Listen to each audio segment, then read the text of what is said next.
Hello friends, Gayatri క్రియేషన్కు స్వాగతం. గాయత్రి క్రియేషన్లో ఈరోజు మనం వీర హనుమాన్ పోబోతున్నాం. రావణుడి మాటలు విన్న సీత భయంతో వణుకుతూ ఏడుపు గొంతుతో ఓ గడ్డి పోచను చేత పట్టుకుని దాంతో ఇలా అన్నది: నువ్వు నన్ను గురించి ఆలోచించకు. పాపికి ఉత్తమ లోకం ఎంత అసాధ్యమో నేను నీకు అంత అసాధ్యమైన దాన్ని. నేను గొప్ప కులంలో పుట్టిన పుణ్యాత్మురాలని, తప్పుడు పనులు చేసేదాన్ని కాను, పతివ్రతను. నేను పరపురుషుడి భార్యను. నీ భార్యలు ఎలా ఉండాలని కోరుకుంటావో ఇతరుల భార్యలు అలాగే ఉండాలని కోరుకో. నీకు బుద్ధి చెప్పేవారు లేక ఇలాంటి బుద్ధులు అవలంబించావు, లేదా వినాశకాలం వచ్చి వాళ్ళ మాటలు నువ్వు వినటం లేదు. నీ మూలాన ఈ లంక త్వరలో నాశనం అవుతుంది. అప్పుడు ప్రజలందరూ సంతోషిస్తారు. నాకు నీ అంతఃపురము, అధికారాలు, సంపద అవసరం లేదు. నేను రాముడికి మాత్రం తగిన భార్యను. క్షేమంగా ఉండగోరితే ఆ రాముడితో మైత్రి చేసుకో. అతను ఉదారుడు కనుక నీ తప్పుడు క్షమించి వదిలిపెడతాడు. నేను కూడా నీ పక్షాన మాట్లాడతాను. చిత్తశుద్ధితో నన్ను రాముడికి తిరిగి ఇచ్చేయి. జనస్థానంలో రాముడు నీ వాళ్ళందరినీ చంపటం చూసి దొంగతనంగా నన్ను తీసుకువచ్చిన పిరికి పందవి, అధముడివి. నిన్ను రామలక్ష్మణులు అవలీలగా చంపగలరు అన్నది. ఈ మాటలకు రావణాసుడికి చాలా కోపం వచ్చింది. అతను సీతతో ఇలా అన్నాడు: సీత, నువ్వు అన్న ప్రతి మాటకు నేను నిన్ను చంపవచ్చు, కానీ నీ మీద గల ఆశ నా కోపాన్ని అణిచిపెడుతుంది. నేను నీకిచ్చిన గడువులో ఇంకా 2 మాసాలు మిగిలి ఉన్నాయి. ఆ తర్వాత నువ్వు నా భార్య అవుతావు. అందు ఒప్పుకోపోతే నిన్ను చంపి వండుకొని తినేస్తాను అన్నాడు. రావణుడు ఇలా క్రూరంగా సీతతో మాట్లాడినందుకు అతని వెంట ఉన్న రాక్షస స్త్రీలు కొందరు నొచ్చుకొని తమ కళ్ళతో సీత పట్ల సానుభూతి చూపారు. రావణుడు అక్కడే ఉన్న భయంకర ఆకారాలు గల రాక్షస స్త్రీలతో, ఈ సీత మనసు నా మీద మళ్ళేట్లు చెయ్యండి, సామధాన భేద దండోపాయాల్ని ప్రయోగించి చూడండి అన్నాడు. అప్పుడు రావణుడి భార్యలందరిలోకి చిన్నదైన ధాన్యమాలిని అనే రాక్షస స్త్రీ రావణ్ణి కౌగలించుకొని, నీకు నేనున్నాను కదా, రాక్షసరాజువైన నీకు ఈ మనుష్య స్త్రీ దేనికి? నీకు భార్య అయ్యే గీత ఈవిడకు బ్రహ్మదేవుడు రాసిపెట్టలేదు, అందుకే నేను నిరాకరిస్తుంది. ఇష్టం లేని మనిషిని కోరి ఏం ప్రయోజనం? నీకోసం పడి చచ్చేదాన్ని నేనున్నాను కదా అన్నది. రావణుడు ధాన్యమాలిని మాటలకు నవ్వుతూ ఆమెను విడిపించుకొని వెనక్కు తిరిగి తన ఇంటికి వెళ్ళిపోయాడు. అతను వెళ్ళగానే రాక్షస స్త్రీలు సీత చుట్టూ చేరి ఆమెను నిందించారు. వారిలో ఏకజట, హరిజట, ప్రజ్ఞాస, వికట, దుర్ముఖి అనేవాళ్ళు ఉన్నారు. రాముడు ఎంత గొప్పవాడో, అతనికి భార్య కావటం ఎంత గొప్ప విషయమో, సీత అతన్ని నిరాకరించడం ఎంత బుద్ధి తక్కువో వాళ్ళు వివరించి చెప్పారు. సీత వాళ్లతో, ఇలా మాట్లాడడం పాపమని మీకు తెలియదా? మీరందరూ కలిసి నన్ను పీకు తిన్నా నాకు సమ్మతమే, కానీ నేను రావణుడికి భార్యను మాత్రం కాను అన్నది. అప్పుడు రాక్షస స్త్రీలు సీతను భయపెట్టసాగారు. వాళ్ళు అనే మాటలన్నీ చెట్టు మీద ఉన్న హనుమంతుడు వింటూనే ఉన్నాడు. సీత రాక్షస స్త్రీలతో సహా వచ్చి హనుమంతుడు ఎక్కి ఉన్న సింసుపా వృక్షం కిందనే కూర్చుంది. అప్పుడు వినత అనే రాక్షస స్త్రీ సీతతో, నువ్వు చాలా గుణవంతురాలివి, పతివ్రతవి. అది ఎంతో మెచ్చుకోదగిన సంగతి, కానీ దేనికైనా మితి ఉండాలి. రావణుడు అందగాడు, పరాక్రమవంతుడు, రాక్షసులకు రాజు. అతనికి భార్యవై చక్కగా అలంకరించుకో, సుఖపడు. రాముడు దుఃఖజీవి, రావణుడితో శత్రుత్వం పెట్టుకుని బతకలేడు. అతని మీద ఆశ వదులుకో అన్నది. మేమంతా నీ మేలు కోరే చెబుతున్నాం, మా మాటలు ఎందుకు వినవు? నీ ఎవరం శాశ్వతం అనుకుంటున్నావా? నిన్ను చంపి తినేస్తాం అన్నారు రాక్షస స్త్రీలు. ముందు సీతను చంపిన తర్వాత రావణుడితో సీత చచ్చిందని చెప్తాం. రావణుడు అలా అయితే తినేయండి అంటాడు. ఈవిడ మాంసాన్ని అందరికీ సమంగా పంచిపెట్టండి, లేకపోతే తర్వాత కీచులాడుకోవాల్సి వస్తుంది అని రాక్షస స్త్రీలు తమలో తాము మాట్లాడుకున్నారు. వాళ్ళ మాటలు వింటూ సీత అమితంగా దుఃఖించింది. రామలక్ష్మణులను, కౌసల్య, సుమిత్రలను తలుచుకొని ఏడ్చింది. తనకు చావు రానందుకు విచారించింది. అంతవరకు పడుకొని ఉండిన త్రిజట అనే ముసలి రాక్షసి మిగిలిన రాక్షస స్త్రీలతో, మీరంతా ఆ సీతను ఏం తింటారు? నన్ను తినండి. నాకు ఒక భయంకరమైన కల వచ్చింది. రాక్షసులకు నాశనము, రాముడికి జయము కలుగుతాయట అన్నది. ఏమిటా కల అని రాక్షస స్త్రీలు త్రిజటను అడిగారు. తూర్పు తెల్లవారుతుండగా త్రిజట తన కలను వాళ్లకు ఈ విధంగా చెప్పింది. రాముడు తెల్లని పూలదండలు, తెల్లని బట్టలు కట్టుకొని లక్ష్మణుడితో సహా ఆకాశ మార్గాన ఒక పల్లకి ఎక్కి లంకకు వచ్చాడు. దాన్ని 1000 హంసలు తెచ్చాయి. ఈ సీత తెల్లని బట్టలు ధరించి సముద్రం మధ్యలో శ్వేతపర్వతం మీద నిలబడి ఉంది. ఆమె రాముణ్ణి చేరుకుంది. తర్వాత రాముడు లక్ష్మణుడితో సహా కొండంతా ఏనుగు మీద ఎక్కి లంకలో తిరగటం చూశాను. తర్వాత సీతారామ లక్ష్మణులు ఏనుగు మీద లంకకు పైగా కనిపించారు. చివరకు రాముడు సీతను లక్ష్మణును తీసుకొని పుష్పక విమానం మీద ఉత్తరంగా వెళ్ళటం కనిపించింది. రావణుడు గన్నేరు పూలమాల ధరించి ఒళ్ళంతా నూనె పూసుకొని నూనె తాగుతూ పైకెక్కి నేల మీద పడటం చూశాను. ఇంకొకసారి రావణుడు పుష్పకం నుంచి కింద పడ్డట్టు, నెత్తి మీద వెంట్రుకలు లేనట్టు, నల్ల బట్టలు కట్టుకున్నట్టు, ఎవరో ఆడది అతన్ని ఈడ్చుకుపోతున్నట్టు చూశాను. రావణుడు గాడిదనెక్కి దక్షిణంగా పోవటం కూడా చూశాను. ఇంకొకసారి అతను భయపడి గాడిద మీద నుంచి తల క్రిందులుగా పడడం కనిపించింది. ఒక స్త్రీ ఎర్రని బట్టలు కట్టుకొని ఒళ్ళంతా బురద పూసుకొని రావణుడి మెడకు తాడు కట్టి దక్షిణంగా ఈడ్చుకుపోయింది. కుంభకర్ణుడు కూడా ఇలాగే కనిపించాడు. రావణుడి కొడుకులందరూ నూనెతో అభిషేకం చేసుకున్నట్లు కనబడింది నాకు. రావణుడు పందిని, ఇంద్రజిత్తు మొసలిని, కుంభకర్ణుడు ఒంటెను ఎక్కి దక్షిణంగా పోవటం కనిపించింది. ఒక్క విభీషణుడు మాత్రం తెల్ల పూలమాలలు, తెల్ల బట్టలు, ఒంటికి తెల్ల గంధము ధరించి తన 4 మంత్రులతో సహా 4 దంతాలు గల పెద్ద ఏనుగు మీద కూర్చొని కనిపించాడు. లంకా నగరం వెలిగి సముద్రంలో పడడం కనిపించింది.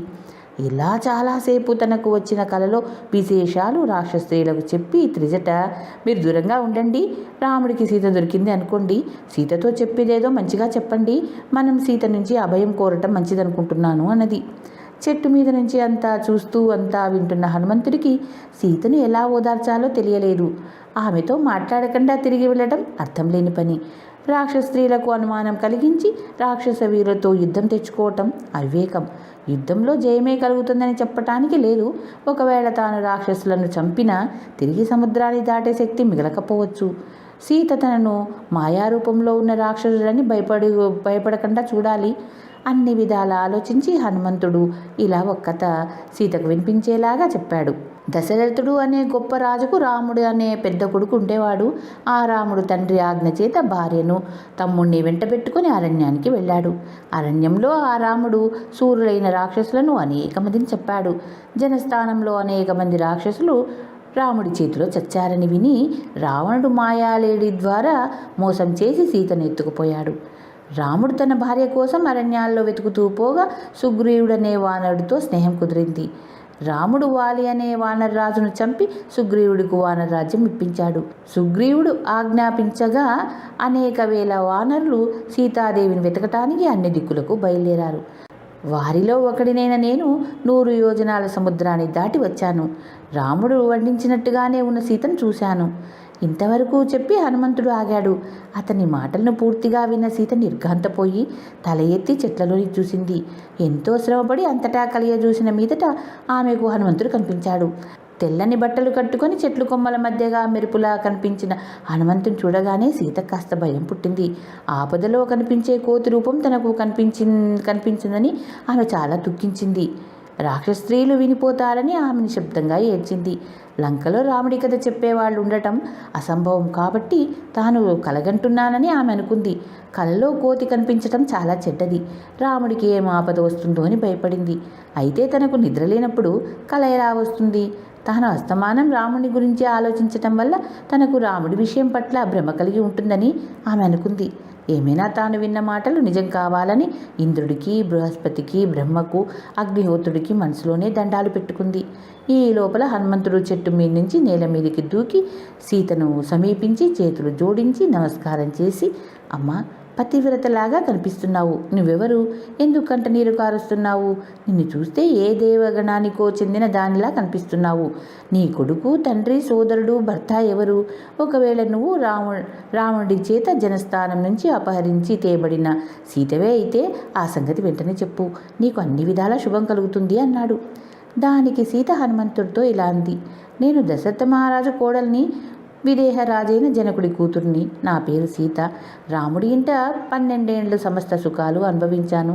13వ ఏట రాముడికి పట్టాభిషేక ప్రయత్నాలు జరుగుతుండగా దశరథుడి భార్యల్లో కైకేయి అనే ఆమె రామ పట్టాభిషేకం జరిగితే తాను నీరు ఆహారం విసర్జించి చచ్చిపోతానని రాముణ్ణి అరణ్యాలకు పంపమని అన్నది.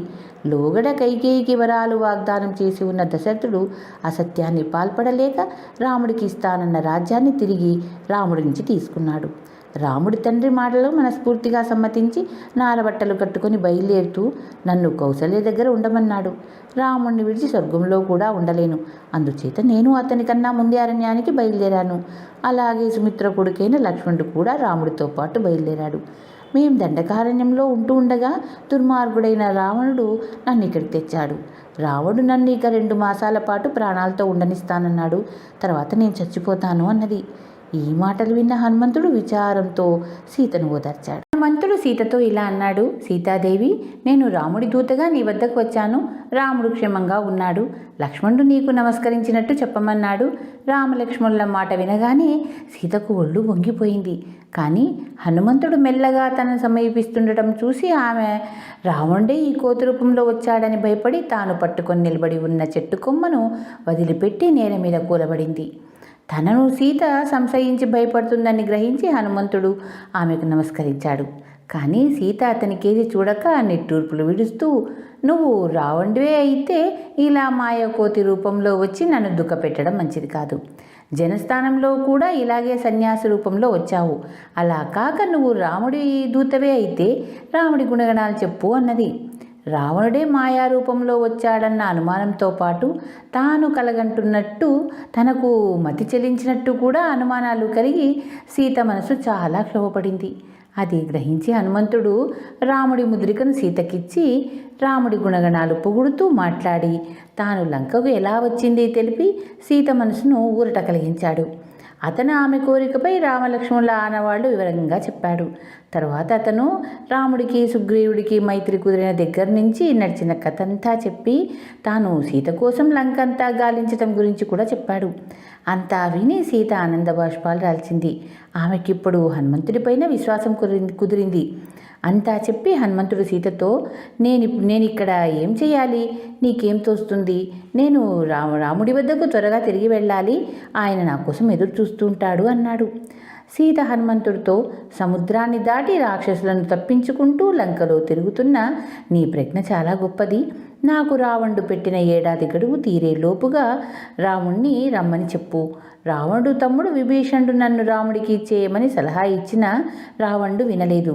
విభీషణుడి కూతురు నల అనేది తన తల్లి పంపగా నా దగ్గరికి వచ్చి నాకు ఈ సంగతి చెప్పింది అన్నది.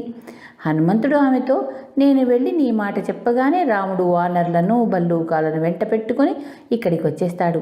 అలా కాకపోతే నా వీపు మీద ఎక్కావంటే సముద్రాన్ని దాటి నిన్ను రాముడి వద్దకు తీసుకుపోగలను. నాకు సాధ్యం కాదని భయపడవద్దు. కావాలంటే నేను రాముడితో సహా ఈ లంకనే తీసుకుపోగలను. అలా చేస్తే అతి శీఘ్రంగా నీకు రాముడు కనిపిస్తాడు అన్నాడు. ఇంత చిన్న శరీరంతో నన్ను అమితమైన దూరం తీసుకుపోతానంటున్నావే హనుమంతుడా, అందుకే నువ్వు కోతివైనావు అన్న సీత. సీతకు తన శక్తి సామర్థ్యాలు తెలియక ఇలా అన్నదని హనుమంతుడు గ్రహించి తన అసలు రూపం ఆమెకు చూపించాలని అనుకున్నాడు. అతను కొంచెం దూరం వెళ్ళి తన దేహాన్ని పెంచనారంభించాడు. పర్వతం లాంటి అతని ఆకారము, ఎర్రని ముఖము, కోరలు, గోళ్ళు చూసి సీత ఇతను నిశ్చయంగా లంకా నగరాన్ని పెళ్లగించి తీసుకుపోగలడు, సందేహం లేదు అనుకుంది. సీతాదేవి, అనుమానాలు మాను, ఆలస్యం చేయకు, రామలక్ష్మణ దుఃఖం పోగొట్టు అన్నాడు హనుమంతుడు. హనుమంతుడా, నీ శక్తి సామర్థ్యాలు నాకు బాగా తెలుసు. నన్ను నువ్వు తీసుకుపోతే ఏ రాక్షసులు నిన్ను అడ్డగించలేరు. అయితే రాముడి పని పాడు కారాదు. నేను నీ వెంట రావడం పొరపాటు అవుతుంది. నువ్వు వాయువేగంతో పోయేటప్పుడు నేను భయపడి సముద్రం చూసి కళ్ళు తిరిగి అందులో పడిపోగలను. నువ్వు ఎంత మహావీరుడివైనా నన్ను రక్షించే బాధ్యత నీపైన ఉండటం చేత అపాయానికి గురి అవుతావు. నీ వెంట రాక్షసులు పడి నీతో యుద్ధం ఆరంభిస్తే నేను పడిపోయి రాక్షసులు చిక్కవచ్చు. ఇప్పటిదాకా పడిన నీ శ్రమ అంతా వ్యర్థమవుతుంది. అంతకన్నా నువ్వు వెళ్ళి రాముడితో నా సంగతి చెప్పి అతన్ని పిలుచుకురావటం అన్ని విధాలా మేలు.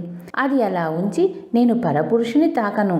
రాముడు నన్ను బలాత్కారంగా తెచ్చినప్పుడు నేను నిస్సహాయులై ఉండి ఏమీ చేయలేకపోయాను అని సీత హనుమంతుడితో అంది. ఆమె చెప్పిన మాటలు యుక్తంగానే ఉన్నాయని హనుమంతుడు ఒప్పుకున్నాడు. అతను సీతను ఏదన్నా గుర్తుగా ఇవ్వమని దాన్ని రాముడికి చూపుతానని అన్నాడు. దానికి సీత ఇలా అన్నది, నేను ఒక సంఘటన చెబుతాను, దాన్ని రాముడికి చెప్పు. నేను రాముడు గంగా తీరాన చిత్రకూట పర్వతానికి ఈశాన్య దిక్కున ఒక ఆశ్రమంలో ఉండగా ఒకనాడు రాముడు నా తొడ మీద తలపెట్టుకొని నిద్రపోతున్నాడు. అప్పుడు ఒక కాకి వచ్చి నన్ను పొడిచి గాయం చేసింది. నా రక్తంతో రాముడు కూడా తడిశాడు. నేను లేపేసరికి రాముడు నా రక్తం చూసి మండిపడి ఒక దర్భ తీసి బ్రహ్మాస్త్రం మంత్రించి కాకి మీద ప్రయోగించాడు. ఆ బ్రహ్మాస్త్రం కాకిని తరుముతూ పోయి సమస్త లోకాలు తిప్పింది. ఇంద్రుడి కొడుకైన ఆ కాకి ఎక్కడా రక్షణ దొరకక తిరిగి వచ్చి రాముడి కాళ్లపైన పడింది. బ్రహ్మాస్త్రాన్ని వ్యర్థం చేయటానికి లేదు. అందుచేత కాకి తన కుడి కన్ను ఆ అస్త్రానికి బలి చేసి అక్కడి నుంచి వెళ్ళిపోయింది. అలాంటి శక్తిగల రాముడు శత్రువులను నాశనం చేసి నా కష్టాలు ఎందుకు తీర్చడు? నేనేం పాపం చేశాను అన్నది. అమ్మ, రాముడు పుట్టెడు దుఃఖంలో ఉన్నాడు. నేను ఎంతో ప్రయాసపడి వచ్చి నిన్ను చూశాను. ఇప్పుడు నువ్వు ఆనందించాలి కానీ దుఃఖించరాదు. రాముడు త్వరలోనే వచ్చి రావణ్ణి చంపి నీతో సహా అయోధ్యకు పోతాడు అన్నాడు హనుమంతుడు. సీత హనుమంతుడితో, హనుమంతుడా, నువ్వు రాముణ్ణి చూడగానే నాకు బదులుగా సాష్టాంగ నమస్కారం చెయ్యి. లక్ష్మణుడు ఉత్తముడు. అతను సమస్తము విడిచిపెట్టి రాముడి వెంట అరణ్యాలకు వచ్చాడు. అతన్ని క్షేమం అడిగానని చెప్పు అంటూ తన కొంగున కట్టుకొని ఉన్న చూడామణి తీసి అతనికిచ్చింది. హనుమంతుడు చిన్న రూపంలో ఉన్నప్పటికీ తల వెంట్రుకలు దూరవలసిన రంధ్రంలో అతని చెయ్యి కూడా పోలేదు. అందుచేత అతను దాన్ని తన వేలికి తగిలించుకొని సీతకు ప్రదక్షిణ నమస్కారాలు చేసి నిలబడ్డాడు. హనుమంతుడా, రాముడు ఈ చూడామణి చూడగానే నా తల్లిని, నన్ను, దశరథుణ్ణి గుర్తు తెచ్చుకుంటాడు. ఇక జరగవలసిందంతా నీ మీదనే ఆధారపడి ఉంది. నా దుఃఖం తీరే మార్గం నువ్వే ఆలోచించు అని సీత అన్నది. ఆమె సుగ్రీవుణ్ణి, అతని మంత్రులను, వానరశ్రేష్ఠులను అడిగినట్టు చెప్పమన్నది. ఆమెకు ఇంత చెప్పిన తర్వాత ఒక సందేహం పట్టుకుంది. హనుమంతుడా, నువ్వైతే ఈ సముద్రాన్ని దాటి రాగలిగావు, కానీ రామలక్ష్మణులు ఇతర సేనలు ఇక్కడికి ఎలా వస్తారు? రావణ్తో ఎలా యుద్ధం చేస్తారు? నువ్వే యుద్ధం చేసి రావణ్ణి చంపితే రాముడికి కానీ నాకు కానీ ఏం కీర్తి వస్తుంది అని ఆమె అడిగింది. దానికి హనుమంతుడు, సీతాదేవి వానర పల్లూకాల సైన్యాలకు అధిపతి అయిన సుగ్రీవుడు తలుచుకుంటే ఏదైనా చేయగలడు. అతని సేనలో నాతో సమానులు, నన్ను మించిన వాళ్ళు ఎందరో ఉన్నారు. నేనే సముద్రం దాటగా వాళ్ళు దాటడం ఒక లెక్క. అందుచేత నువ్వు విచారించకు, నీకు క్షేమం కలుగుగాక అని సీత వద్ద సెలవు పుచ్చుకొని అక్కడి నుంచి కదిలాడు. కొంత దూరం వెళ్ళాక అతను తనలో, సీతను చూశాను, కానీ ఇంకొక పని దిగబడిపోయింది. ఇది శౌర్య పరాక్రమంతో కానీ జరగదు. కొందరు రాక్షసులను చంపితే కానీ మిగిలిన రాక్షసులు మెత్తబడరు. రాక్షసులు ఎలా యుద్ధం చేస్తారో వారి బలం ఏ పాటితో చూసి మరీ కిష్కిందకు తిరిగి వెళ్తాను. రాక్షసులను యుద్ధానికి ప్రేరేపించడానికి సులువైన మార్గం ఏమిటి అని ఆలోచించాడు. అశోకవనం చాలా అందంగా ఉంది. నందనవనాన్ని పోలి ఉంది. అది రావణుడికి చాలా ఇష్టమై ఉండాలి. దీన్ని తాను ధ్వంసం చేస్తే రావణుడికి తప్పక కోపం వస్తుంది. అప్పుడు రావణుడు తనపైన రాక్షసేనలు పంపుతాడు. యుద్ధం జరుగుతుంది. తాను ఆ రాక్షసులందరినీ చంపి నిశ్చింతగా కిష్కిందకు వెళ్ళిపోవచ్చు అనుకున్నాడు. ఇలా ఆలోచించి హనుమంతుడు అశోకవనంలో ఉన్న చెట్లను పడదోయసాగాడు. అతను చెట్లను పడగొట్టడంతో పాటు అందంగా కట్టిన కొలను గట్టు విరిచి క్రీడా పర్వతాల శిఖరాలను విరిచాడు. కొద్దిసేపట్లోనే అశోకవనం బీభత్సం ధరించింది. చెట్ల మీద ఉండిన పక్షులు అటూ ఇటూ ఎగురుతూ ఆర్తనాదాలు చేశాయి.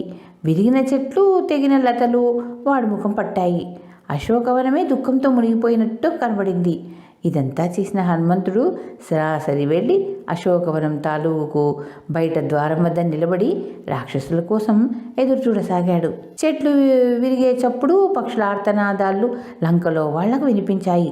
అంతదాకా నిద్రపోతున్న రాక్షస స్త్రీలు ఆ ధ్వనులకు లేచి పెంచిన దేహంతో వనాన్ని ధ్వంసం చేస్తున్న హనుమంతుని చూశారు. వాళ్ళు తనను చూడడం గమనించి హనుమంతుడు తన దేహాన్ని మరింతగా పెంచాడు. అప్పుడు ఆ రాక్షస స్త్రీలు సీతను, ఎవరు పంపారు? ఎందుకు వచ్చాడు? నీతో ఏం మాట్లాడాడు? నువ్వు భయపడకు, మాతో నిజం చెప్పు అన్నారు. రాక్షస స్త్రీలు రకరకాల రూపాలు ధరిస్తారు. నాకు వాళ్ళ సంగతి ఎలా తెలుస్తుంది? పాము కాళ్ళు పాముకే తెలియాలి. మీరు రాక్షసులే గనక రాక్షసమాయ మీకే తెలుస్తాయి.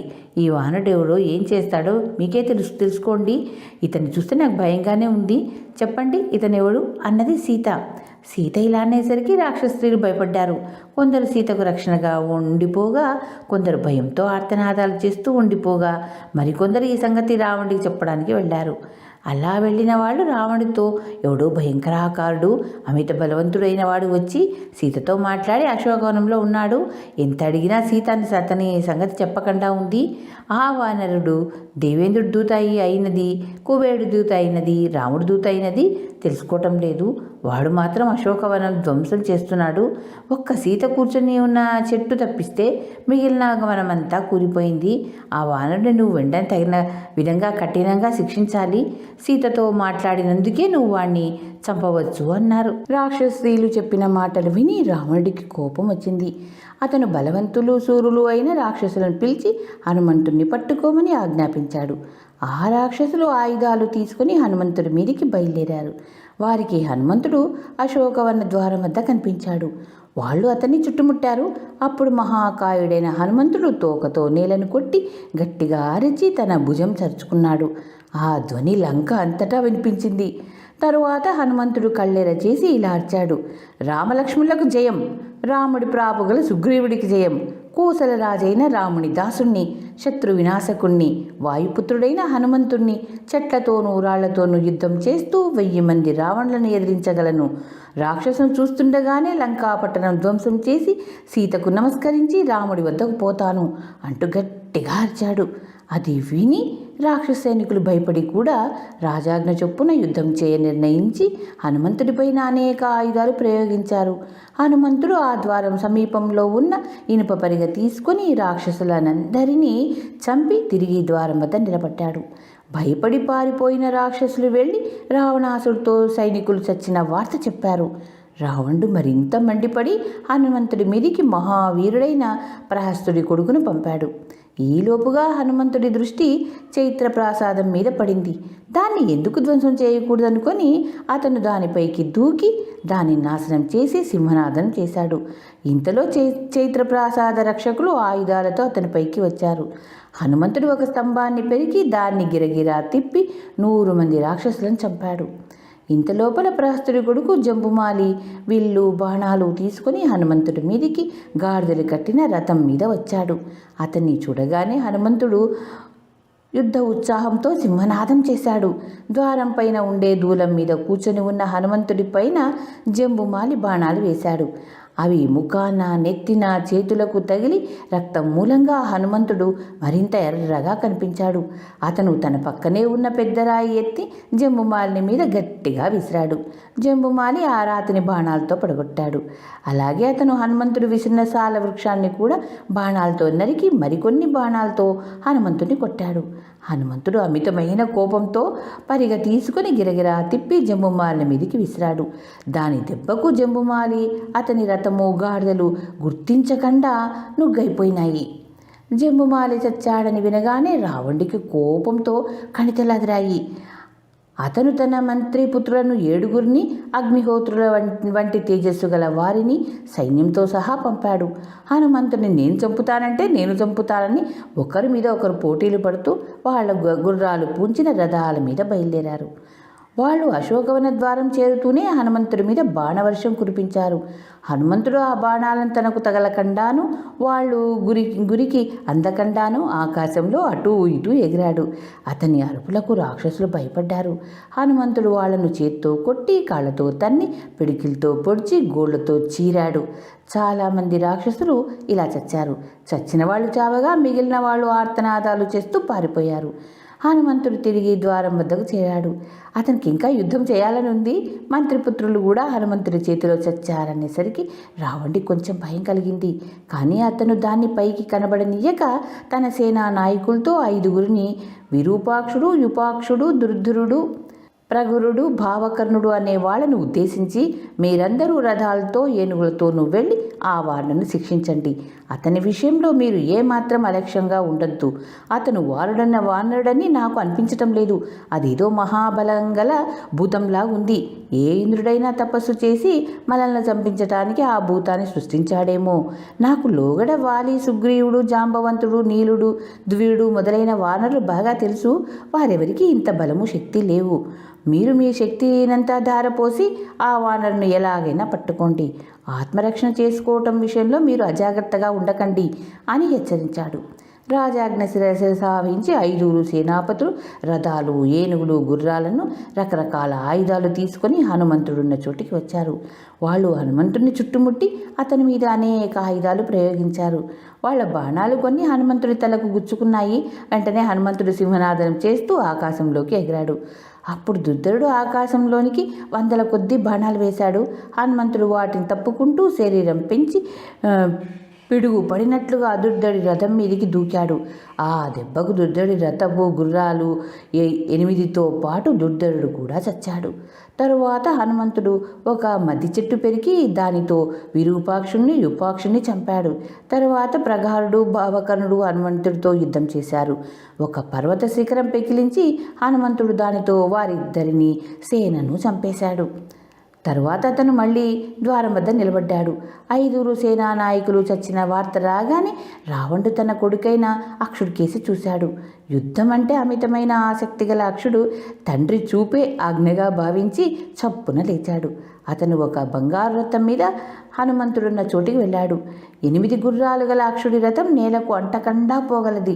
దాని నిండా ఎప్పుడు బాణాలుంటాయి.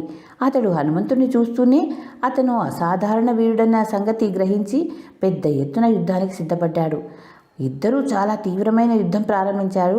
అక్షుడు వేసిన రకరకాల బాణాలు హనుమంతుడికి తగిలి అతను యుద్ధం యొక్క ఉత్సాహాన్ని బాగా పెంచాయి. అతను ఆకాశంలోనికి ఎగిరాడు. అక్షుడు కూడా తన రథంతో పాటు ఆకాశంలోనికి లేచి హనుమంతుడి మీద బాణాలు వేయసాగాడు. హనుమంతుడు వాటిని తప్పుకుంటూ ఆకాశంలో తిరుగుతూ అక్షయ కుమారుని చంపే మార్గం ఆలోచించాడు. చిన్నతనంలోనే ఇంత పరాక్రమం గల అక్షుడు చంపకుండా విడిచిపెడితే ముందు ముందు ఎంతైనా బాధిస్తాడు. అందుచేత హనుమంతుడు ఉపాయంగా తలవని తలంపుగా అక్షుడి కాళ్ళు పట్టుకొని గిరగిరా తిప్పి బలంగా నేలకేసి కొట్టాడు. ఆ దెబ్బకు అక్షుడు చచ్చిపోయాడు. అక్షుడి చావు వినగానే రావణుడికి దుఃఖము, కోపము కూడా కలిగాయి. ఆయన దుఃఖాన్ని అణుచుకొని తన కొడుకైన ఇంద్రజిత్తును చూసి, ఈ వానరుడు ఇప్పటికీ జంబుమాలిని, మంత్రిపుత్రులను, 5 సేనాపతులను, చాలా సేనను, నీ తమ్ముడైన అక్షుణ్ణి చంపాడు. అందుచేత అతని బలం సరిగా అంచనా వేసుకుని యుద్ధం చెయ్యి. నువ్వు యుద్ధంలో నా అంతటి వాడివి, దేవతలను కూడా జయించగలవు. నువ్వు సేనను తీసుకుపోవద్దు, నీ అస్త్రాలను మాత్రమే నమ్ముకో. నిన్ను నువ్వు తేలికగా రక్షించుకోగలవని పంపుతున్నాను అన్నాడు. ఇంద్రజిత్తు తండ్రికి ప్రదక్షిణ చేసి యుద్ధానికి బయలుదేరాడు. అతను రథం మీద వెళ్ళి త్వరలోనే హనుమంతుడిని చేరుకున్నాడు. ఇంద్రజిత్తు రావటం చూసి హనుమంతుడు సంతోషంతో సింహనాదం చేశాడు. ఇంద్రజిత్తు తన పైన బాణాలు వేయనారంభించగానే హనుమంతుడు ఆకాశంలో ఎగిరి ఆ బాణాలను తప్పుకుంటూ సంచరించసాగాడు. తాను వేసిన ఒక్క బాణము హనుమంతుడికి తగలకపోయేసరికి ఇంద్రజిత్తు చికాకు పడ్డాడు. హనుమంతుని చంపటం అసాధ్యమని అతనికి తెలిసిపోయింది. కనీసం హనుమంతుడిని పట్టుకునే ఉద్దేశంతో అతను బ్రహ్మాస్త్రం సంధించాడు. దానితో హనుమంతుడు కట్టుబడి ఆకాశం నుంచి కింద పడిపోయి ఏమీ చేయలేని స్థితిలో ఉండిపోయాడు. తాను బ్రహ్మాస్త్రంతో పట్టుబడినట్లు హనుమంతుడు గ్రహించాడు. ఏ అస్త్రం చేత పట్టుబడకుండా బ్రహ్మదేవుడు తనకు వరం ఇచ్చి ఉన్న సంగతి జ్ఞాపకం తెచ్చుకొని హనుమంతుడు కొంతసేపు బ్రహ్మాస్త్రాన్ని కట్టుబడి ఉండ నిశ్చయించాడు. తనను బ్రహ్మ, దేవేంద్రుడు, వాయువులు రక్షిస్తున్నారు గనక ప్రమాదం కలగదని కూడా అతను నమ్మాడు. అదీకాక ఇప్పుడు తనకు రావణుడితో మాట్లాడే అవకాశం కూడా కలుగుతుంది. కదలకుండా పడి ఉన్న హనుమంతుడిని రాక్షసులు సమీపించి అతన్ని తాళ్లతో బంధించారు. హనుమంతుణ్ణి బంధించబడగానే బ్రహ్మాస్త్రం అతన్ని వదిలేసింది. ఇతర బంధాలున్న చోట బ్రహ్మాస్త్ర బంధం నిలవదు. ఇంద్రజిత్తు ఈ సంగతి ఎరిగి ఉండటం చేత అజ్ఞానులైన రాక్షసులు హనుమంతుణ్ణి నారతాళ్లతో బంధించినందుకు విచారించాడు. అయితే రాక్షసులు తను తీసుకుపోతున్నప్పుడు కూడా తనను బ్రహ్మాస్త్రం విడిచిన సంగతి హనుమంతుడికి తెలియదు. రాక్షసులు హనుమంతుడిని కర్రలతో కొడుతూ, పిడికిళ్లతో పొడుస్తూ, విజయోత్సాహంతో కేకలు పెడుతూ రావణుడి వద్దకు తీసుకుపోయారు. ఇంద్రజిత్తు హనుమంతుడిని రావణుడికి సభికులకు చూపి ఇతనే ఆ వానరుడు అని పరిచయం చేశాడు. మదించిన ఏనుగులా ఉన్న హనుమంతుని చూసి రావణాసురుడు, సభలో వాళ్ళు తమలో తాము, ఎవడీ వానరుడు, ఎవరి తరపున వచ్చాడు, ఇక్కడికి ఎందుకు వచ్చాడు, ఏం పని మీద వచ్చాడు, ఈ లంకలో ఎవరితో పని ఉండి వచ్చాడు అంటూ ఒకరినొకరు ప్రశ్నించుకున్నారు. రావణుడి సభలోనికి రాక్షసులు తీసుకువచ్చిన హనుమంతుడు ఒక్కసారి రావణుడి కేసి, అతని చుట్టూ ఉన్న రాక్షసుల కేసి చూశాడు. రావణుడి కళ్ళు కోపంతో ఎర్రబడి ఉన్నాయి. అతను ఆజ్ఞాపించిన మీదట అతని మంత్రులు హనుమంతుడిని ఇలా అడిగారు, నువ్వు ఇక్కడికి ఎందుకు వచ్చావు, నిన్నెవరు పంపారు అని. నేను వానరరాజైన సుగ్రీవుడి దూతను అతను పంపగా వచ్చాను అని హనుమంతుడు జవాబిచ్చాడు. ఇక్కడికి ఎందుకు వచ్చాడో, అశోకవనాన్ని ఎందుకు ధ్వంసం చేశాడో, రాక్షస్త్రీలను ఎందుకు భయపెట్టాడో, మన సైనికులతో యుద్ధం ఎందుకు చేశాడో అడుగు అని రావణుడు ప్రహస్తుడితో అన్నాడు. ప్రహస్తుడు హనుమంతుడిని రావణుడు కోరినట్లు అడిగితే హనుమంతుడు ఇలా సమాధానం చెప్పాడు. రాక్షస రాజువైన నిన్ను చూడగోరి ఆ అశోకవనం విరిచాను. అది నాకు సులభం కాలేదు. అప్పుడు బలవంతులైన రాక్షసులు నా మీద యుద్ధానికి వచ్చారు. నేను ఆత్మరక్షణ కోసం వారితో యుద్ధం చేయవలసి వచ్చింది. నన్ను ఏ అస్త్రం కానీ పాశం కానీ బంధించలేవని బ్రహ్మదేవుడి వరం ఉంది. నిన్ను చూడడం కోసమే బ్రహ్మాస్త్రాన్ని కట్టుబడ్డాను. అంతకన్నా మరేమీ లేదు. నేను మహాపరాక్రమశాలి అయిన రాముడి దూతను. నీతో నాకొక రాజకార్యం ఉంది. నీ మేలు కోరి చెప్పే నా మాటలు శ్రద్ధగా ఆలకించు. సుగ్రీవుడు నీకు తన క్షేమం తెలిపి నీ క్షేమం అడగమన్నాడు. వాలి నీకు తెలుసు. ఆ వాలిని రాముడు ఒక్క బాణంతో చంపి సుగ్రీవుణ్ణి వానరరాజు చేశాడు. సుగ్రీవుడు సీతను వెతికిస్తానని మాట ఇచ్చి ఆ ప్రకారం అన్ని దిక్కులకు వానరులను పంపాడు. వారిలో నేను ఒకణ్ణి. నేను వాయుదేవుడి కొడుకును. నా పేరు హనుమంతుడు. నేను 100 యోజనాల సముద్రాన్ని దాటి సీతను చూడడానికి ఇక్కడికి వచ్చాను. నీ ఆధీనంలో ఉన్న సీతను చూశాను. ధర్మం తెలిసిన నీ వంటి వాడు బలాత్కారంగా పరస్త్రీని పట్టి ఉంచరాదు. రామలక్ష్మణుల కోపానికి గురి అయి సుఖపడగలవాడు 3 లోకాల్లోనూ ఉండడు. ఈ మాట సుగ్రీవుడు నీతో చెప్పమన్నాడు. నేను సీతను చూశాను కనుక ఇక కర్తవ్యం రాముడి మీద ఉంది. అది ఏమిటో నాకైతే తెలీదు. తలుచుకుంటే నేనే నీ లంకను ధ్వంసం చేయగలను. కానీ రాముడు అందుకు ఒప్పుకోడు. సీతను అపహరించిన వాళ్లను తానే చంపుతానని వానర భల్లూకాల సేనల ముందు అతను ప్రతిజ్ఞ చేసి ఉన్నాడు. సీతను నీ పాలిటి మృత్యు దేవత అన్నది మాత్రం నువ్వు గ్రహించి ఉండాలి. నీ క్షేమం ఆలోచించుకో. నేను మనిషిని కాను, రాక్షసుణ్ణి కాను. అందుచేత పక్షపాతం లేకుండా ఉన్నమాట చెబుతున్నాను. నిన్ను రాముడి బారి నుండి ఎవరూ రక్షించలేరు అని అన్నాడు హనుమంతుడు. హనుమంతుడు ఇలా నిర్భయంగా చెప్పిన మాటలు విని రావణుడు కోపంతో ఈ హనుమంతుడిని చంపండి అని కేకపెట్టాడు. అప్పుడు బుద్ధివంతుడైన విభీషణుడు రావణుడితో, రావణేశ్వర, హనుమంతుని చంపటం రాజధర్మానికి విరుద్ధం, లోకాచారానికి వ్యతిరేకం. కోపం విడిచిపెట్టి దూతకు తగి ఉండే శిక్ష ఏదైనా విధించు అన్నాడు. రావణుడి కోపం ఏమాత్రం తగ్గలేదు. అతను విభీషణ్తో, ఈ వానరుడు పాపులను చంపటం పాపం ఏమీ లేదు అన్నాడు. దానికి విభీషణుడు, ఎలాంటి పరిస్థితుల్లోనూ దూతను చంపరాదని పెద్దలు చెప్తారు. అయినా దూతకు తగిన శిక్షలు అనేకం చెప్పబడి ఉన్నాయి. అంగవైకల్యం కలిగించవచ్చు, కొరడాతో కొట్టించవచ్చు, తల గొరిగించవచ్చు, కాల్చి ముద్ర వేయవచ్చు. కానీ దూతను చంపటం అన్నది ఏ శాస్త్రంలోనూ కనబడదు. నీ వంటి ధైర్యశాలి కోపానికి వసుడు కారాదు. అది అలా ఉంచి ఇతన్ని చంపటం వల్ల మనకు లాభం ఏమీ ఉండదు. నువ్వు చంపవలసింది ఇతన్ని ఇక్కడికి పంపిన వాళ్లను. ఇతను చెప్పిన మాటలు ఇతనివి కావు. సముద్రాన్ని దాటగలవాడు ఇతను తప్ప మరొకడు ఉన్నాడని నాకు తోచదు. అందుచేత ఇతన్ని చంపితే రామలక్ష్మణులు ఇక్కడికి రప్పించి నీతో యుద్ధం చేయటానికి తోడ్పడేవాడు మరొకడు ఉండడు. వాళ్లను పట్టుకున్నట్లయితే నీ కీర్తి హెచ్చుతుంది అన్నాడు. రావణుడు విభీషణుడు చెప్పిన దానికి తృప్తిపడి అతను చెప్పినట్లు నిశ్చయించాడు. అతను ఇలా అన్నాడు, నువ్వు చెప్పింది నిజం. దూతను చంపటం తప్పే. అందుచేత ఇతనికి మరో శిక్ష వేద్దాం. కోతులకు ప్రియమైనది తోక. ఇతన్ని తోక కాల్చి వదిలేయండి అన్నాడు. హనుమంతుడి తోకకు నిప్పు అంటించి అతని నగరమంతటా తిప్పి కూడలి స్థలంలో ప్రదర్శించమని ఉత్తర్వు అయింది. రాక్షసులు గుడ్డపేలికలు తెచ్చి హనుమంతుడి తోకకు చుట్టారు. తరువాత తోక మీద నూనె పోసి నిప్పంటించారు. వాళ్ళు ఈ తంతంగమంతా చేస్తున్నంతసేపు హనుమంతుడు కోపం కారు చిచ్చులాగా పెరుగుతూ వచ్చింది. చివరకు అతను మండుతున్న తన తోకతో వాళ్ళను చావబాదాడు. ఈలోపుగా హనుమంతుడి తోకను తగలబెట్టారన్న వార్త విని లంకలో ఉన్న పిల్లలు, స్త్రీలు, ముసలివాళ్ళు పరమానందంతో చూడ్డానికి వచ్చారు. అందరూ రాక్షసులు చేరి హనుమంతుడిని మళ్ళీ పట్టుకుని కట్టేసి తీసుకుపోయారు.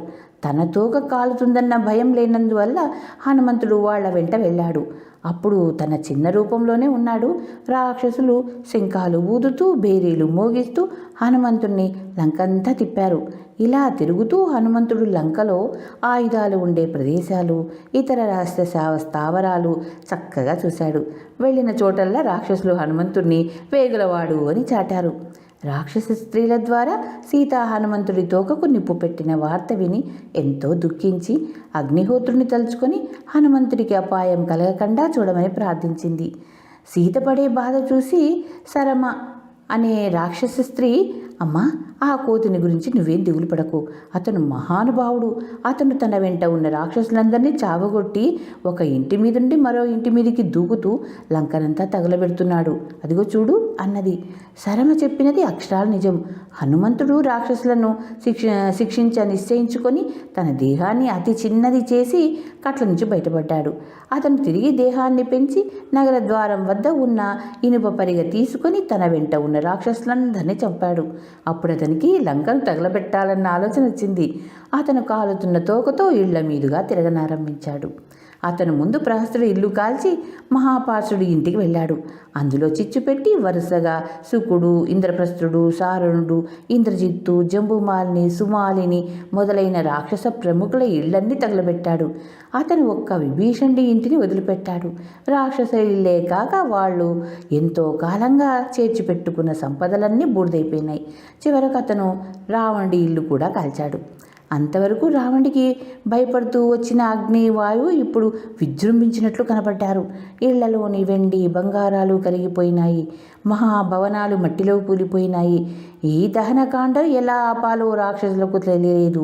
అగ్నిహోత్రుడే కోతి రూపంలో వచ్చి ఉంటాడని వాళ్ళకు అనుమానం కూడా కలిగింది. చాలామంది రాక్షసులు మంటలకు ఆహుతయ్యారు. ఎంతో అందమైన లంకా నగరం బీభత్స రూపం ధరించింది. రాక్షసుల ఆర్తనాదాలు మిన్నంటినాయి. హనుమంతుడి ఆగ్రహం తీరింది. అతను తృప్తిపడ్డారు. అతను వచ్చిన పని జయప్రదమైంది. అశోకవనం ధ్వంసమైంది. అనేక మంది రాక్షసులు చచ్చారు. లంక బూడిదయింది. అతను వెళ్ళి తన తోగన సముద్రంలో ముంచి చల్లార్చాడు. అప్పుడు అతనికి తాను చాలా చెడ్డ పని చేశానని పశ్చాత్తాపం కలిగింది. లంకంతా తగలబడినాక సీత క్షేమంగా ఉంటుందా అని అతనికి భయం కలిగింది. ఆవేశం కొద్దీ లంకను తగలబెడుతూ తాను సీతను రక్షించాలన్న మాట మర్చాడు. నిజంగా సీతకు ఆపద జరిగి ఉంటే అతను ఇక్కడే చచ్చిపోవటానికి నిశ్చయించుకున్నాడు. అయితే అతనికి ఇంకో ఆలోచన కూడా వచ్చింది. తన తోకనే కాల్చని అగ్నిదేహోత్రుడు సీతాదేవిని ఎందుకు కాల్చుతాడు? అతను సింసుపా వృక్షం వద్దకు పోయి దాని కింద ఉన్న సీతను చూసి నమస్కరించి, అమ్మా, నా అదృష్టం బాగుండి నువ్వు క్షేమంగా ఉన్నావు కదా అన్నాడు. సీత అతనితో, హనుమంతుడా, నీ బలం ఎలాంటిదని చెప్పాలి? నువ్వు ఒక్కడివే ఈ రాక్షసులందరినీ చంపి నన్ను రాముడి దగ్గరకు తీసుకుపోగలవు. కానీ రాముడే వచ్చి శత్రువులను చంపి నన్ను తీసుకుపోవటం ఉచితంగా ఉంటుంది. అందుచేత నువ్వే రాముణ్ణి అలా చేయమని ప్రేరేపించు అన్నది. నీకు సందేహం అవసరం లేదు. రాముడు తప్పక వచ్చి నీ దుఃఖం తీర్చుతాడు అని సీతకు చెప్పి ఆమె వద్ద సెలవు పుచ్చుకొని అరిష్టమనే పర్వతం ఎక్కి తిరిగి సముద్రాన్ని దాటడానికి సిద్ధపడి తన దేహాన్ని పెంచాడు. అతను కాళ్లతో పర్వతాన్ని తన్ని గాలిలోనికి లేచేసరికి అరిష్ట పర్వతం అదిరింది. అతను మబ్బుల మధ్యగా ఎగురుతూ సముద్రాన్ని దాటి దూరాన మహేంద్ర పర్వతాన్ని చూస్తూనే గట్టిగా సింహనాదం చేశాడు. హనుమంతుడి కోసం ఆత్రంగా ఎదురు చూస్తున్న అంగదుడు మొదలైన వానరులు ఆ సింహనాదం విన్నారు. వారికి ఎక్కడలేని ఉత్సాహం పుట్టుకొచ్చింది. అప్పుడు జాంబవంతుడు మిగిలిన వానరులతో హనుమంతుడు వెళ్ళిన పని జయప్రదమైంది, లేకపోతే అతను ఇంత గట్టిగా సింహనాదం చెయ్యడు అన్నాడు. ఈ మాటకు వానరులు పరమానందం చెంది హనుమంతుని చూడ్డానికి చెట్లు గుట్టలు ఎక్కారు. అతను దూరంగా కనబడగానే చెట్ల కొమ్మలు ఆడించారు. త్వరలోనే హనుమంతుడు మహేంద్ర పర్వతం మీద దిగాడు. వానరులందరూ అతని చుట్టూ మూగారు. వాళ్ళు అతనికి కందమూల ఫలాలు తెచ్చి ఇచ్చారు. హనుమంతుడు జాంబవంతుడికి, అంగదుడికి, ఇతర పెద్దలకు నమస్కారం చేశాడు. అతను నోరు తెరుస్తూనే చూశాను సీతను అని 2 ముక్కల్లో ముఖ్య విషయం చెప్పాడు. ఆ మాటకు వానరులు అమితంగా సంతోషించారు.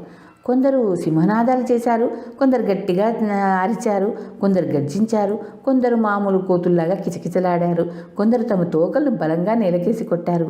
హనుమంతుడు వానరులతో సీతను చూశాను అనేసి ఇంకేమీ చెప్పకుండా ఉండిపోయాడు. అప్పుడు అంగదుడు హనుమంతుడితో, హనుమంతుడా, 100 యోజనాల సముద్రాన్ని ఇటు నుంచి అటు, అటు నుంచి ఇటు దాటిన నీ బలపరాక్రమాలు మరొకరికి సాధ్యం కావు. నీకు గల రాజభక్తి కూడా అసాధారణమైనది. మా అందరి అదృష్టం కొద్దీ నువ్వు రాముడి భార్య అయిన సీతాదేవిని చూశావు.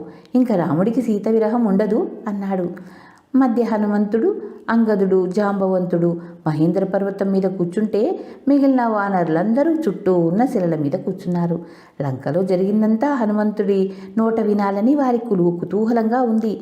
జాంబవంతుడు హనుమంతుడితో, నాయనా, నువ్వు సీతాదేవిని ఎలా చూశావు? ఆవిడెలా ఉంది? రావణుడు ఆమెను ఎలా చూస్తున్నాడు? అంతా విన్న తర్వాత మన కర్తవ్యం ఆలోచించుకుందాం. ఉన్నదంతా నువ్వు దాచకుండా చెబితే రాముడితో మనం ఏ సంగతి చెప్పొచ్చో, ఏది దాచాలో చూసుకోవచ్చు అన్నాడు. హనుమంతుడు సీతను తలుచుకొని ఒక నమస్కారం చేసి ఇలా చెప్పాడు. నేను మహేంద్ర పర్వతం మీద నుంచి ఎగరటం మీరందరూ చూశారు కదా. నేను ఆకాశంలో పోతూ ఉండగా ఒక అందమైన బంగారు శిఖరం నా దారికి అడ్డంగా పైకి లేచింది. నేను దాన్ని బద్దలు కొడదామనుకున్నాను. కానీ అది నన్ను ఎంతో ఆశ్చర్యంతో పలకరించి నా తండ్రి వాయుదేవుడు తనను ఇంద్రుడి బారి నుంచి కాపాడాడని, తన పేరు మైనాకుడని, రామకార్యం మీద పోతున్న నాకు సహాయం చేస్తానని అన్నది. నేను తొందరలో ఉన్నానని చెప్పి మైనాకుడి వద్ద సెలవు పుచ్చుకొని ముందుకు వెళ్ళాను. తరువాత సర్పమాత అయిన సురస నన్ను మింగుతానని వచ్చింది. నేను అతి పవిత్రమైన పని మీద పోతున్నానని, పని తీరగానే వచ్చి తనకు ఆహారం అవుతానని చెప్పినా ఆమె వినిపించుకోలేదు. నేను అంగుళ ప్రమాణం గల దేహంతో సురస నోట దూరి మరుక్షణం బయటికి వచ్చేశాను. తరువాత సురస నన్ను దీవించి మరీ పంపింది. మరికొంత దూరం వెళ్ళాక నా నీడను ఏదో పట్టుకుంది. అది సముద్రంలో ఉన్న భయంకర రాక్షసి. నేను చేసేది లేక అతి చిన్న రూపంతో దాని లోపలికి ప్రవేశించి దాని గుండె చీల్చి బయటకొచ్చాను. దాని పేరు సింహిక అని విన్నాను. తరువాత నేను లంక చేరి రహస్యంగా లంకానగరం ప్రవేశించాను. అక్కడ లంక గొప్ప రాక్షసి రూపంలో నా ముందు నిలబడింది. నేను దాన్ని జయించి సీత కోసం వెతకసాగాను. రావణుడి ఇంట సీత లేదు. ఆమె నాకు ఒక గొప్ప ఉద్యానవనంలో కనిపించింది. ఆమె కృషించి జుట్టంతా జడలు కట్టుకుపోయి శోకదేవతలాగా భయంకరమైన రాక్షసి స్త్రీల మధ్య కనిపించింది. ఈ విధంగా హనుమంతుడు తాను చూసినది చేసినది పూసగుచ్చినట్లు వానర్లకు చెప్పాడు. చిట్ట చివరకు అతను ఇలా అన్నాడు. సీత మహాపతివ్రత. ఆమెను చూడగానే నాకు ఆమె పట్ల ఎంతో భక్తి కలిగింది. ఆమె వీరపత్ని. తన భర్తే రావణ్ణి చంపాలని ఆమె పట్టుదల. నేను ఒక మాట మీతో చెప్పాలని వచ్చాను. రావణ్ణి చంపటానికి మనం చాలుతాం. మనం చాలా అలా చేసి సీతతో సహా రామలక్ష్మణుల వద్దకు పోవటం మంచిదని నా ఉద్దేశం. నిజానికి నేనే రావణ్ణి చంపగలను. ఇంద్రజిత్తు ప్రయోగించే అస్త్రాలు నన్నేమి చేయలేవు. మీరు సరేనంటే నేనే ఇంద్రజిత్తును కూడా చంపేస్తాను. జాంబవంతుడు, అంగదుడు ఒంటరిగా రాక్షసులందరినీ హతమార్చగలరు. ఎవరి చేతను చావకుండా వరం పొందిన మైందవుడు, ద్వివిధుడు అనే మహాబలులైన రాక్షసులున్నారు. మీరేమంటారు అన్నాడు హనుమంతుడు. అంగదుడు హనుమంతుడు చెప్పిన దానికి వెంటనే ఒప్పుకొని, అవును, మనం సీతాదేవిని చూసిన మీదట ఆమెను వెంటనే తీసుకోకుండా రాముడి దగ్గరికి వెళ్ళటం చాలా తప్పు. సీతాదేవిని చూశాం కానీ ఆమెను తీసుకురాలేదు అని రాముడితో ఎలా అనగలం? రాక్షసుల ముఖ్యులందరినీ హనుమంతుడు చంపేశాడు. ఇక మనకు మిగిలినది మాత్రమేమిటి? సీతాదేవిని తీసుకుపోదాం అన్నాడు. జాంబవంతుడు అంగదుడితో, నువ్వు చెప్పినంత బాగానే ఉంది, కానీ మనం రాముడి ఆజ్ఞ ప్రకారం నడుచుకోవలసిన వాళ్ళం కదా, అలా చేద్దామన్నాడు. రాముడు వానరులతో సీతను చూసి రమ్మన్నాడు కానీ సీతను తీసుకురమ్మనలేదు కదా. సీత వాళ్ళ వెంట రావటానికి కూడా సిద్ధంగా లేదని హనుమంతుడు వానరులకు చెప్పాడు కూడా. అందరూ జాంబవంతుడి ఆలోచన సమ్మతించారు. ఇక వాళ్ళు శీఘ్రంగా రాముడి వద్దకు తిరిగి వెళ్ళి సీత కనిపించిన వార్త చెప్పవలసి ఉంది. వానరులందరూ ఆకాశ మార్గాన బయలుదేరి భూలోకానికి నందనవనం అనదగిన మధువనం చేరారు. మధువనాన్ని కాపాడడానికి సుగ్రీవుడు తన మేనమామ అయిన దదిముఖుడు అనేవాడిని నియమించాడు. మధువనం చేరగానే వానరులు మధువు తాగడానికి అంగదుడి అనుమతి కోరారు. అంగదుడు సరేనన్నాడు. సీత కనిపించిన ఆనందంలో వానరులందరూ మధువు తాగి ఒకరినొకరు ఇంకా ఇంకా తాగమని ప్రోత్సహించుకుంటూ నృత్యాలు చేశారు. కొందరు వెర్రి నవ్వులు నవ్వారు. మరికొందరు ఒళ్ళు తెలియకుండా పడిపోయారు. కొందరు పరుగులు తీశారు. కొందరు ఎగిరారు. మరికొందరు కేకలు పెట్టారు. కొందరు చిన్న గుంపులుగా భుజాలు పట్టుకొని తిరిగారు. కొందరు రహస్యాలు చెప్పుకున్నారు. కొందరు పాడారు. ఒకళ్ళనొకళ్ళు తూలుతూ తప్పటడుగులు వేస్తూ పడ్డారు. ఒక్కడి కూడా ఒంటి మీద సరి అయిన స్పృహ లేదు. వానరులు వనంలో ఉన్న మధువంతా తాగేయటమే కాక చెట్లు కూడా పాడు చేయటం చూసి దదిముఖుడు ఆగ్రహించి వానరులందరినీ వనం నుంచి పొమ్మన్నాడు. ఎవరూ వినిపించుకోలేదు. అతను నయాన భయాన వాళ్ళని హెచ్చరించ ప్రయత్నించాడు. వాళ్ళు అతని మీద పడి గిల్లి రక్కి నానా విధాలుగా పీడించారు. హనుమంతుడు వానరులతో, మీరు తాగండి, ఎవరు అడ్డం వస్తారో చూస్తాను అంటూ ప్రోత్సహించాడు. హనుమంతుడు చెడ్డ పని చేయమన్నా చేస్తాను, మంచి పని చేయమంటే ఎందుకు చేయను అన్నాడు అంగదుడు మైకంలో. అంగదుడి మాటలకు వానరులు హర్షించారు. వాళ్ళు తమకు అడ్డు వచ్చిన కావలి వాళ్లను కొట్టి మదువు తాగుతూ చెట్ల మీద పళ్ళన్నీ తిన్నారు. వాళ్లను అడ్డు పెట్టేవాళ్ళు లేకపోయారు. మొత్తం మీద మధువనం నాశనమైంది. దరిముఖుడు ఈ దురాగతాన్ని చూస్తూ ఊరుకోలేక తన బలగాన్ని తీసుకుని భయంకరంగా అరుస్తూ వానరుల మీదికి యుద్ధానికి వచ్చాడు. అంగదుడు దదిముఖుడు తన తాత అన్నది కూడా పాటించకుండా అతన్ని చావగొట్టాడు. ఇక చేసేది లేక దదిముఖుడు తన వాళ్ళని వెంట పెట్టుకుని సుగ్రీవుడి వద్దకు వెళ్ళాడు. దదిముఖుడు వచ్చి తన కాళ్ళ మీద పడగానే సుగ్రీవుడు ఏం కొంప మునిగిందోనని భయపడి, అయ్యా నా కాళ్ళ మీద పడ్డారేమిటి? లేలే, మీకేమీ భయం లేదు. ఏం జరిగిందో చెప్పు. మధువనంలో ఏమీ అల్లరి లేదు కదా అన్నాడు. రాజా, నీ తండ్రి వృక్షకుజుడి కాలంలో కానీ నీ కాలంలో కానీ ఎవరూ సాహసించని అన్యాయం మధువనానికి ఈనాడు జరిగింది. అంగదుడు మొదలైన వానరులు అందులో ప్రవేశించి అడ్డం వచ్చిన వాళ్లను చావగొట్టి తాగినంత మధువు తాగి పారబోసినంత పారబోసి నీ భయం కూడా వాళ్లకు లేకుండా పోయింది అన్నాడు దదిముఖుడు. దదిముఖుడు సుగ్రీవుడి వద్దకు వచ్చినది అతని వెంట రామలక్ష్మణులున్న చోటికి. దదిముఖుడు దేనికి వేదన పడుతున్నాడో అర్థం కాక లక్ష్మణుడు సుగ్రీవుడిని, ఇతను ఏమిటి చెబుతున్నాడు అని అడిగాడు. సుగ్రీవుడు లక్ష్మణ్తో, మనం సీతను వెతకటానికి దక్షిణంగా పంపిన వానరులు మధువనం చేరి అక్కడ మధువు తాగి నిర్లక్ష్యంగా ప్రవర్తిస్తున్నారట. వాళ్ళు సీతను చూసి ఉండాలి, లేకపోతే వాళ్ళు మధువనాన్ని చేరి పాడు చేసేంత సాహసం చెయ్యరు. వారిలో హనుమంతుడు తప్పక సీతజాడని తెలుసుకోగలిగి ఉంటాడు. ఈ పని అతని వల్ల తప్ప మరొకరి వల్ల కాదు. జాంబవంతుడు, అంగదుడు, హనుమంతుడు ఏకమైతే అపజయం అనేది ఉండదు. లక్ష్మణ, నువ్వు కూడా ఆలోచించు. వాళ్ళు సీతను చూసి ఉండకపోతే ఇలా ప్రవర్తించరు. మధువనం నా తండ్రికి బ్రహ్మదేవుడు ఇచ్చింది అన్నాడు. ఈ మాట విని రామలక్ష్మణులు చాలా ఆనందించారు. సుగ్రీవుడు దరిముఖుడితో, వానరులు మధువు తాగితే తాగని, పని చేసుకుని వచ్చారు గనక నేను వారిని క్షమించగలను. వాళ్ళు వెళ్ళిన పని ఎలా చేసుకువచ్చారో వినాలని నేను రామలక్ష్మణులు కుతూహలపడుతున్నామన్నాడు. దరిముఖుడు సుగ్రీవుడికి రామలక్ష్మణుడికి నమస్కారం పెట్టి దిగులు తీరిపోయి వచ్చినట్లుగానే తిరిగి మధువనానికి వెళ్ళి, అంగదుడా, మా వాళ్ళు నిన్ను అడ్డగించారని కోపం పెట్టుకోకు. నువ్వు యువరాజువు. ఈ మధువనం నీది. నీకు ఎంత అధికారమైనా ఉంది. మాదే పొరపాటు, క్షమించు. మీరంతా ఇక్కడికి విచ్చేశారని సుగ్రీవుడు ఎంతో సంతోషించాడు. మిమ్మల్ని అందరినీ వెంటనే పంపమని చెప్పాడు అన్నాడు. అంగదుడు వానరులతో, మనం ఇక్కడికి వచ్చిన వార్త రాముడికి తెలిసినట్టుంది. మనం ఇక వెళ్ళకపోవటం మంచిది కాదు. అందరూ మధు తాగి సేదదీదారు కనుక ఇక్కడ మనకి ఇంకేం పని అన్నాడు. వానరులు బయలుదేరడానికి సిద్ధంగా ఉన్నారు. అంగదుడు ఆజ్ఞాపించకపోయినా అతని మాట వారికి ఆజ్ఞే. అంగదుడు ఆకాశంలోనికి లేవగానే వానరులంతా లేచారు. వాళ్ళు మేఘాల్లాగా గర్జిస్తూ సుగ్రీవుడి వద్దకు బయలుదేరారు. ఆ సమయంలో సుగ్రీవుడు రాముడితో, వానరులు సీతను చూసి వచ్చారనటానికి సందేహం ఏమీ లేదు. నేను పెట్టిన గడువు దాటిపోయి ఇంతకాలానికి వాళ్ళు తిరిగి రానేరారు. అంగదుడు పని పూర్తి చేయకుండా నన్ను చూడలేడు. మొదలు మధువనంలో అలా ప్రవర్తించడు. సీత సమాచారం తెలిసిందే అనుకోవచ్చు. ఇక నీ దుఃఖం తీరినట్టే అన్నాడు. అదే సమయంలో వానరులు ఆకాశంలో ఎగురుతూ చేసే సింహనాదాలు వినబడ్డాయి.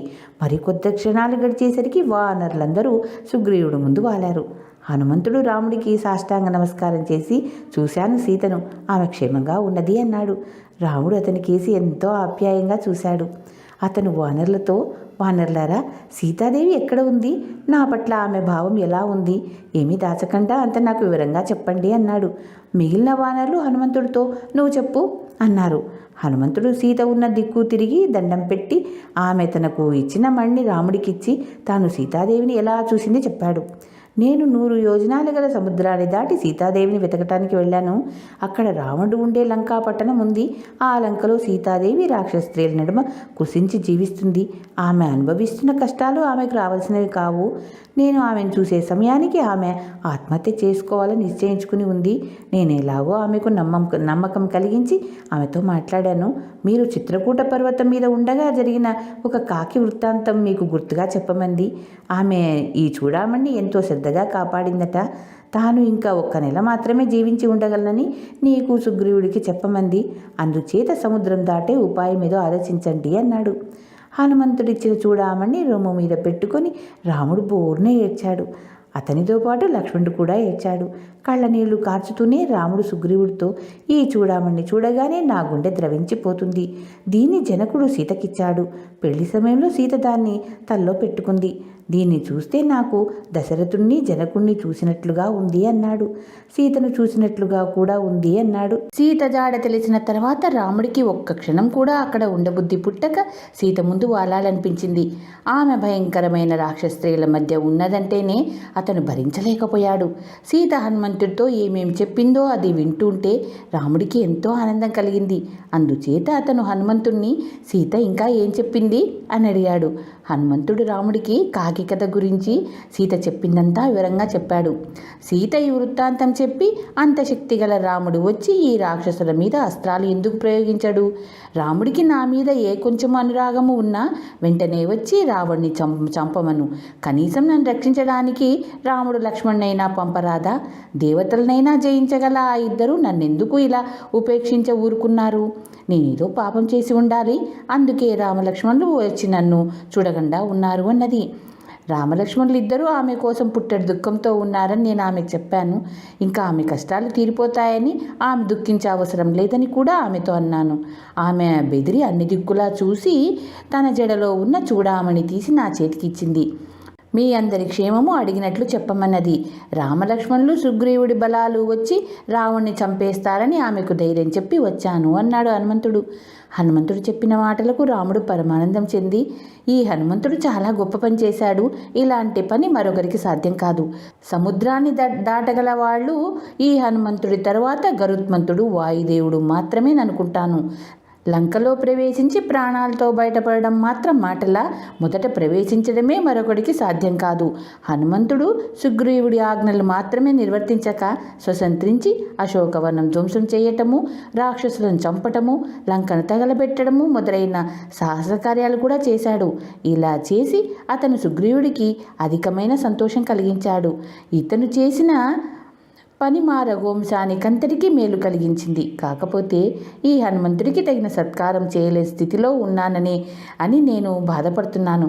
నా ప్రాణాలు, సీత ప్రాణాలు కాపాడిన హనుమంతుడి రుణం ఏమిస్తే తీరుతుంది? ఒక్కసారి అతన్ని ఆలింగనం చేసుకుంటాను అంటూ హనుమంతుడిని గాఢ ఆలింగనం చేసుకున్నాడు. తర్వాత రాముడు కొంచెం ఆలోచించి, వానర సేనలు సముద్రాన్ని దాటి అవతలి గట్టు చేరేది ఎలా? ఆ మాట తలుచుకుంటే నాకు భయంగా ఉంది. సీతాదేవికి ధైర్యం చెప్పినట్లు కాదు. సముద్రాన్ని దాటే ఉపాయం ఏమిటి అంటూ హనుమంతుడిని చూసి విచారంలో పడ్డాడు. అప్పుడు సుగ్రీవుడు రాముడితో ఇలా అన్నాడు, ఎందుకు విచారిస్తావు?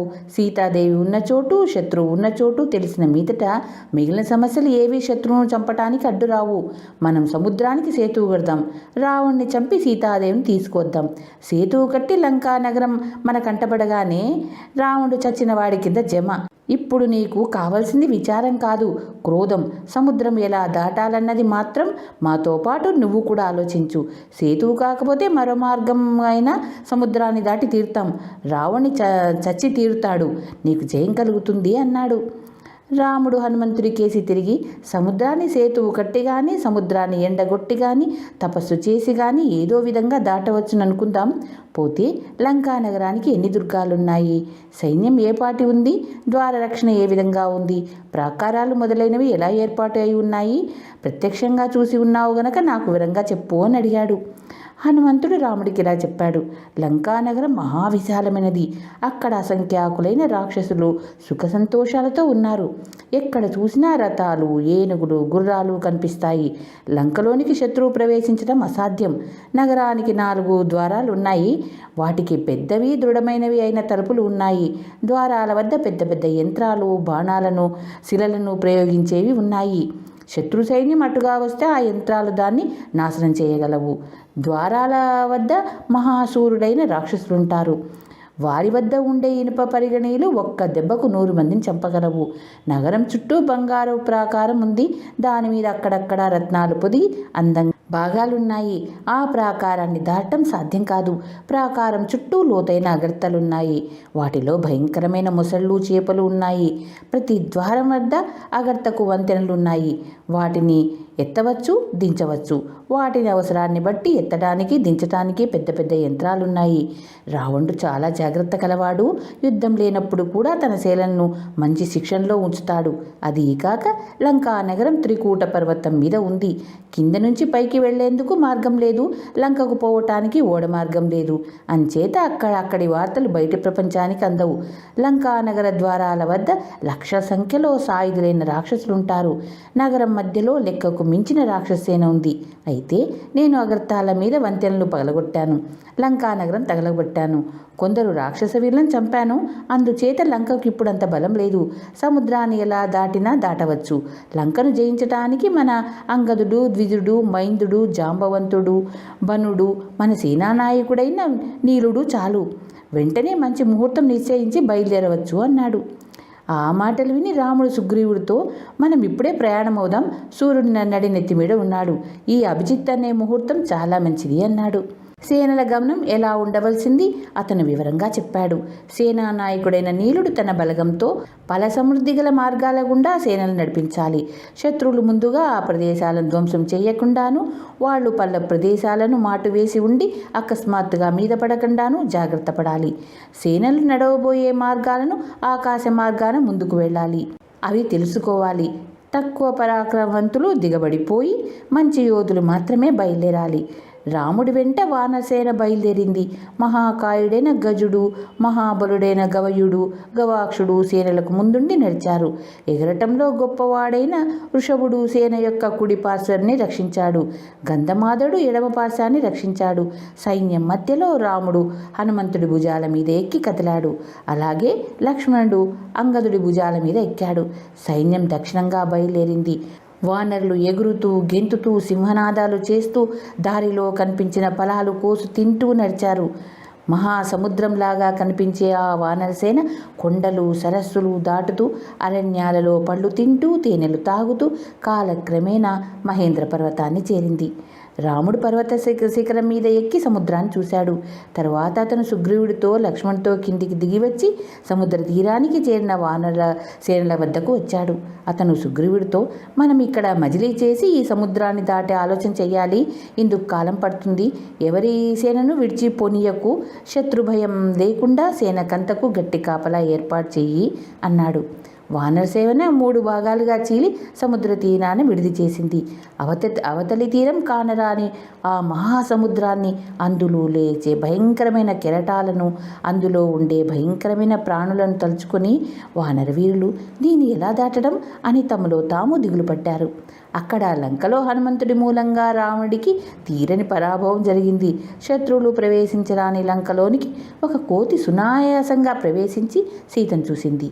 చైత్రప్రాసాదాలు పగలగొట్టింది. అనేక మంది రాక్షస యోధులను చంపింది. రావణుడు సభలో ఈ మాట చెప్పి, ఇప్పుడు మనం ఏం చేయాలి? మనకు మేలు కలిగే ఉపాయం ఏమిటి అని అడిగాడు. రాముడు పెద్ద వానరసేనతో లంక మీదికి వస్తున్నాడని లంకలో తెలిసింది. రాముడి సేనలు సముద్రాన్ని దాటుతూ ఉన్నాయని కూడా రావణుడు నమ్మాడు. తన సేనకు వానరసేనకు మధ్య యుద్ధం జరిగితే తన పట్టణానికి, సేనకు అపాయం కలగకుండా ఉండే మార్గం అతను తెలుసుకోగోరాడు. ఆలోచన లేని రాక్షసులు, రాజా, మనకు అంతులేని సేన ఉంది, అద్భుతమైన ఆయుధాలున్నాయి, ఎందుకు విచారం అన్నారు. అతను లోగడ సాధించిన ఘన విజయాల గురించి మాట్లాడారు. శివుడి స్నేహం గల కుబేరుణ్ణి రావణుడు జయించాడు. పాతాళంలో మహాసర్పాలు అతనికి ఓడిపోయినాయి. అతనికి ఓడని రాజు లేడు. ఈ రాముడు ఏ పాటి? వానరుల మాటకు వస్తే ఇంద్రదత్తు ఒక్కడు చాలు అందరినీ నాశనం చేయగలడు అన్నారు. ప్రహస్తుడు రావడితో, రాజా, నీకు దేవదానవ గంధర్వ పిశాచాలు ఎదురు నిలవలేవు. కోతులనగా ఎంత? మనం అజాగ్రత్తగా ఉన్న సమయంలో హనుమంతుడు వచ్చి ఇంత పని చేయగలిగాడు. కానీ లేకపోతే వాడు ప్రాణాలతో ఇక్కడి నుంచి పోగలిగి ఉండేవాడు వాడా? నీ ఆజ్ఞ అయితే నేను వెళ్ళి భూప్రపంచంలో ఉన్న వానరులందరినీ చంపి సృష్టిలో వానరుడనేవాడు లేకుండా చేస్తాను అన్నాడు. దుర్ముఖుడనే రాక్షసుడు కూడా తాను వెంటనే వెళ్ళి వానరులందరినీ చంపుతానని, హనుమంతుడు చేసిన పని రాక్షసులకు, ప్రత్యేకించి రావణుడికి ఎంతో అవమానమని అన్నాడు. వజ్రదష్టుడనే రాక్షసుడు కూడా తాను ఒక్కడే వెళ్ళి వానరులతో పాటు రామలక్ష్మణుల సుగ్రీవులను కూడా చంపేస్తానన్నాడు. చంపడానికి వాడి చేతిలో పరిగె ఒకటి సిద్ధంగా ఉంది. వాడు ఇంకో ఉపాయం కూడా చెప్పాడు. అదేమిటంటే కామరూపులైన రాక్షసులు మనుష్య రూపాలు ధరించి అనేక వేల సంఖ్యలో రాముడి వద్దకు వెళ్ళి తమను భరతుడు పంపించాడని, తమ వెనుకగా భరతుడు పంపిన సేన వస్తుందని చెప్పాలి. అప్పుడు లంకలో నుంచి రాక్షసేన వెళ్ళి ఆకాశం నుంచి రాళ్ళు రప్పలు కురిపించి వానరసేన చంపేయాలి. తరువాత రామన్ లక్ష్మణులు గుండె పగిలి చస్తారు అన్నాడు. నేను ఒక్కడనే పోయి రామలక్ష్మణ సుగ్రీవ హనుమంతులను చంపేసి చక్కా వస్తాను అన్నాడు నికుంభుడు. వాడు కుంభకర్ణుని కొడుకు వజ్రాహతుడనేవాడు తాను వెళ్ళి వానరులందరినీ తినేస్తానన్నాడు. ఆ మాటను తలుచుకుంటే వాడికి నోరూరింది. మొత్తం మీద రాక్షస వీరులందరూ లేచి రకరకాల ఆయుధాలు ఎత్తి పట్టుకుని యుద్ధానికి సిద్ధమయ్యారు. ధన్యవాదాలు. చివరిగా మీకో మాట, నా ఛానల్లోని కథలు మరియు వంటలు మీకు నచ్చినట్లయితే ఓ లైక్ చేయండి. మీ బంధువులకు, స్నేహితులకు, తెలిసిన వాళ్లకు షేర్ చేయండి. మరిన్ని టేస్టీ వంటల కోసం, మరిన్ని మంచి మంచి కథల కోసం గాయత్రి క్రియేషన్ సబ్స్క్రైబ్ చేసుకోండి. ధన్యవాదాలు.